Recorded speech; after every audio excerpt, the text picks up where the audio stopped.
दोस्तों, आज मैं आपको एक ऐसी हॉरर घटना बताने जा रहा हूँ जिसे सुनने के बाद शायद आप किसी हॉस्टल में रात अकेले बिताना नहीं चाहेंगे, क्योंकि ये कहानी है हॉस्टल के रूम नंबर 307 की।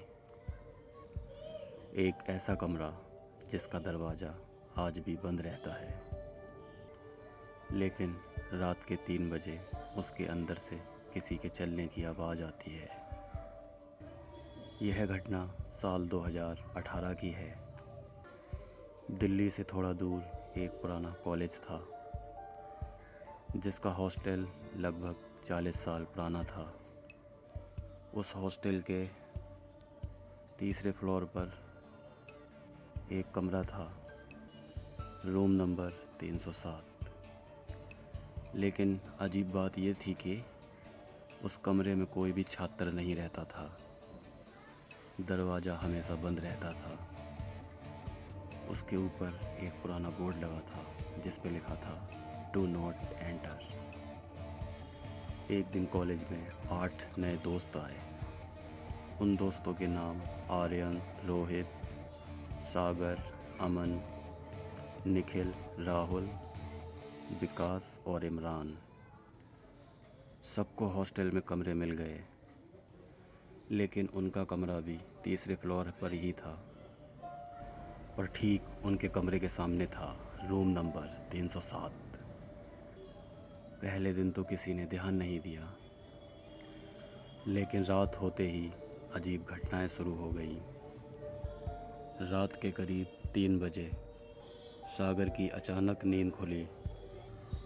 उसे ऐसा लगा जैसे कोई धीरे धीरे चल रहा है,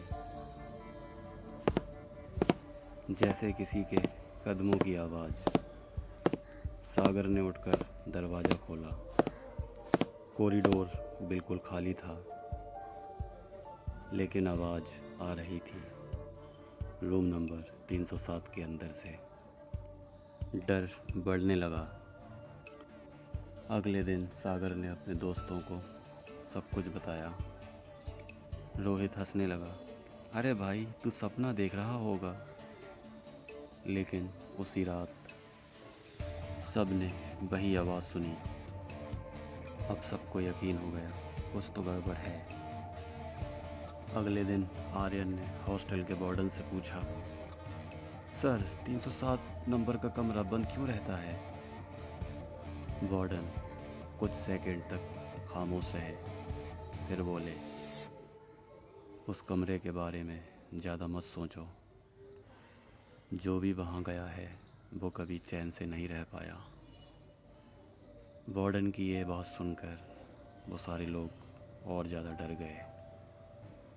अब उन 8 दोस्तों ने फैसला किया कि आज रात रूम नंबर 307 की सच्चाई पता लगाएंगे कि आखिर उस कमरे की सच्चाई क्या है।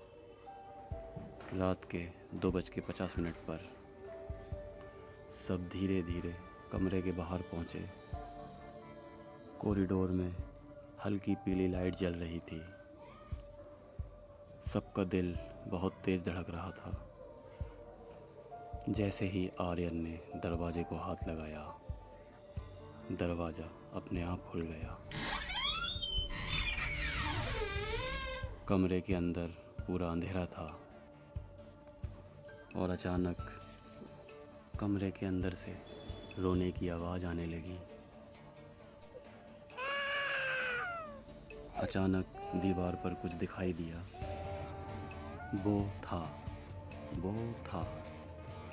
खून से लिखा हुआ नंबर 307।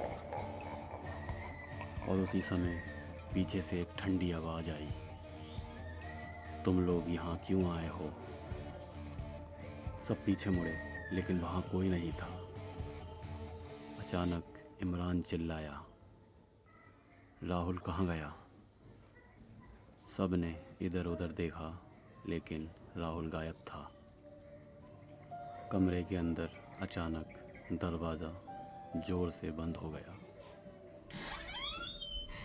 सब डरकर नीचे भाग गए।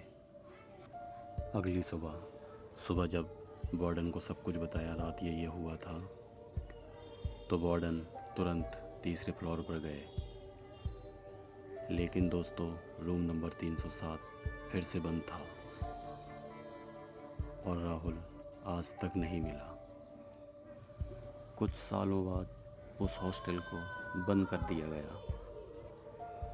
लेकिन दोस्तों आज भी जो लोग उस बिल्डिंग के पास से गुजरते हैं वो कहते हैं कि रात 3 बजे तीसरे फ्लोर के कॉरिडोर से किसी के कदमों की आवाज़ आती है और कभी कभी रूम नंबर 307 का दरवाज़ा धीरे से खुलता दिखाई देता है। अगर आप कभी किसी हॉस्टल में जाएं